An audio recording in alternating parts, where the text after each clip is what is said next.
Viral di media sosial sebuah video yang memperlihatkan seorang pria terjebak arus sungai. Namun lucunya pria tersebut terbawa arus sungai di atas sebuah jamban.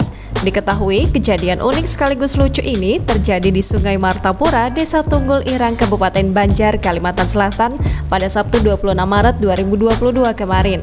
Dikutip dari unggahan akun Instagram @andreli_48 pada Minggu 27 Maret 2022, diduga jamban tersebut ditabrak tanaman di sekitar jamban yang menyebabkan jamban tersebut terbawa arus sungai saat pria tersebut asik buang hajat.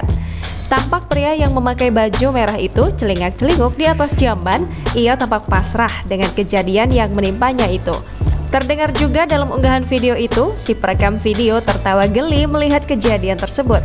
Sontak video ini banjir komentar ngakak warganet, tak sedikit dari mereka yang turut memberikan komentar bercanda perihal kejadian itu. Namun hingga kini belum diketahui identitas dari pria yang terbawa arus sungai bersama jamban tersebut.